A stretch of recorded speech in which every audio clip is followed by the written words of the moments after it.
नमस्कार साथीहरू। आजको यस भिडियोमा हामी सिक्नेछौँ बिमस्टेकका विभिन्न क्वेसनहरूको बारेमा, जस्तै कि बिमस्टेकको स्थापना कहाँबाट भएको हो, यसको उद्देश्यहरू के हो र यसका मुख्य कारणहरू के हुन् स्थापनाका, जस्ता विभिन्न क्वेसनहरूको बारेमा हामी चाहिँ जानकारी प्राप्त गर्नेछौँ आजको यस भिडियोको माध्यमबाट। सो भिडियोलाई कति पनि ढिलो नगरेर हामी सुरु गरौँ। बिमस्टेक भन्नाले bay of Bengal initiative for multi sectoral technical and economic cooperation रहेको छ यसको चाहिँ फुलफर्म। यो बंगालको खाडी क्षेत्रमा अवस्थित 7 देशहरूको क्षेत्रीय सङ्गठन हो। यसले आर्थिक, प्राविधिक, सामाजिक, सांस्कृतिक क्षेत्रमा सहयोग बढाउने उद्देश्य राख्दछ। अनि बिमस्टेकको स्थापना र इतिहासको बारेमा जान्ने हो भनेपछि बिमस्टेकको स्थापना 6 जुन 1997 मा भएको थियो। अनि यो चाहिँ बङ्गलादेशको ढाकामा भएको हो। यसको स्थापना बङ्गलादेशको ढाकामा भएको थियो यसको स्थापना। अनि बिमस्टेकको पुरानो रूप Bangladesh, India, Sri Lanka, Thailand economic cooperation रहेको थियो। यसको बिमस्टेक नभएर पहिला यसलाई बिस्टेक भन्ने गरिन्थ्यो। अहिले चाहिँ यसको full form bay of Bengal initiative for multi sectoral technical and economic cooperation रहेको छ। तर पहिला यसको फुलफर्म थियो Bangladesh, India, Sri Lanka, Thailand economic cooperation. यसमा पछि चाहिँ म्यानमार थपेर बिमस्टेकको बिस्टेकलाई बिमस्टेक राखियो। पहिला चाहिँ यो थियो बिस्टेक थियो पहिला, त्यसपछि बिमस्टेक राखियो। Bangladesh, India, Myanmar, Sri Lanka, Thailand economic cooperation. अनि यो म्यानमार पछि यसमा चाहिँ दुईटा राष्ट्रहरू चाहिँ फेरि थप्न गयो, नेपाल र भुटान।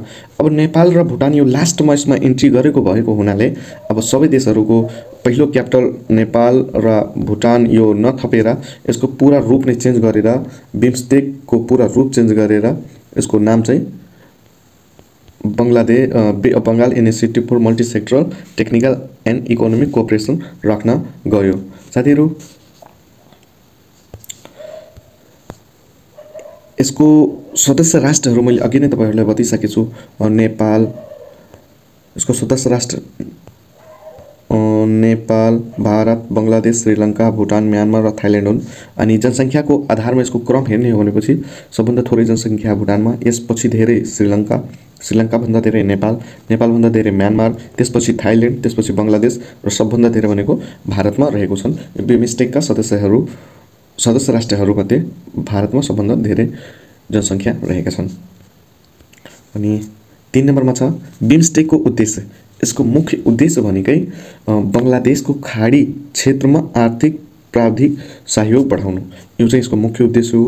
अनि क्षेत्रीय विकासलाई प्रवर्धन गर्नु, गरिबी निवारण, व्यापार, निवेश, आपसी सहयोगले बढावा दिने जस्ता उद्देश्यहरू राखियो। सदस्य राष्ट्रहरूबीच सामाजिक, सांस्कृतिक र प्राविधिक आदान प्रदानलाई प्रोत्साहन गर्ने उद्देश्यहरू पनि राखियो। यो 4वटा यसको चाहिँ मुख्य उद्देश्य रहन गयो।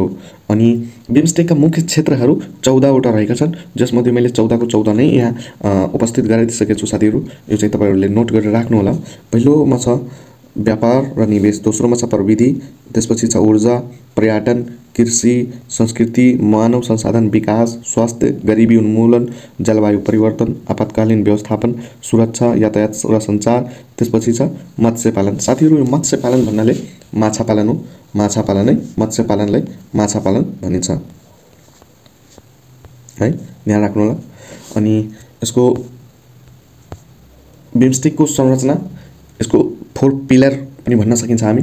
पहिलो पिलरमा छ शिखर सम्मेलन। यो चाहिँ हामीहरूले धेरै सुनेका हो। शिखर सम्मेलन के हो, बिमस्टेकका शिखर सम्मेलन के हो, सार्कका शिखर सम्मेलन के हो, जस्तै जुन इन्टरनेसनल अर्गनाइजेसनहरू हुन्छ उनीहरूको सम्मेलन, समिटहरू हुन्छ। यसको चाहिँ सम्मेलनमा के छ, यो बिमस्टेकको सर्वोच्च निर्णय निकाय हो।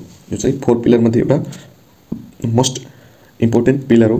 अनि यसमा सदस्य राष्ट्रहरूको प्रमुखहरू सहभागी हुन्छन् है यो सम्मेलनमा। त्यसपछि छ मन्त्री स्तरीय बैठक, मिनिस्ट्रल मिटिङ।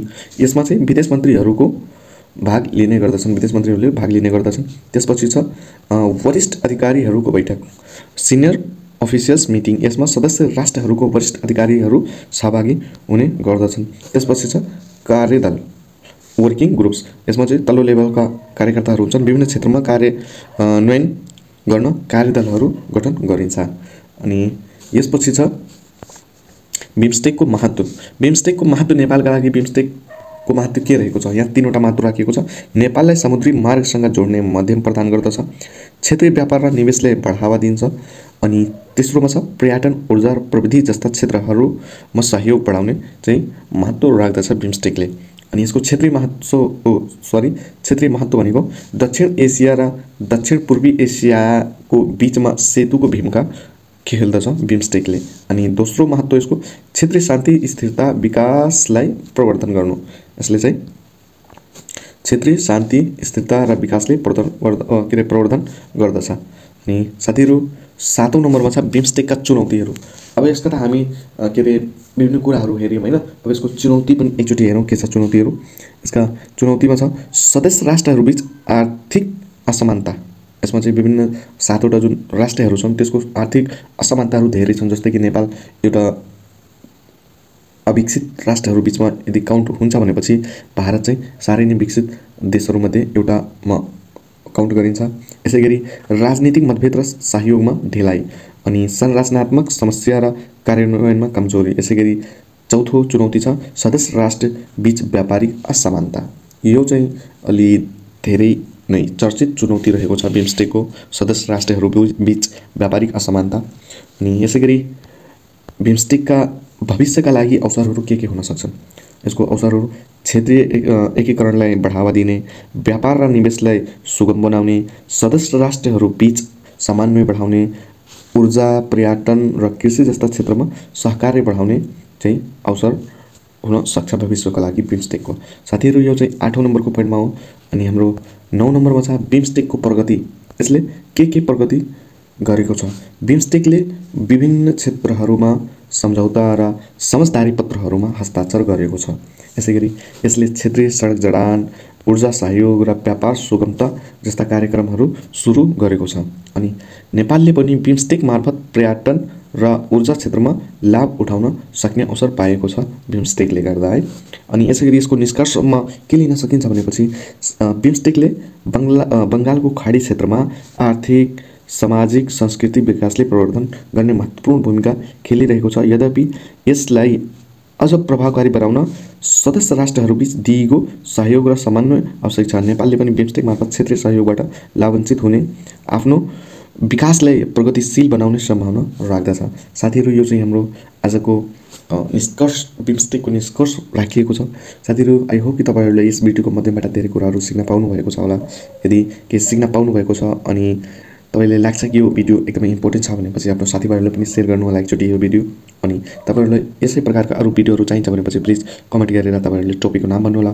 मैले आफ्नो तर्फबाट सबै एकदमै राम्रोसँग एकदम राम्रो चट्ट पारेर पीडीएफ सहित तपाईहरूको समक्ष एउटा नयाँ भिडियोहरू पेश गर्नेछु। भेट्छौँ तपाईहरूलाई एउटा नयाँ भिडियोमा। धन्यवाद।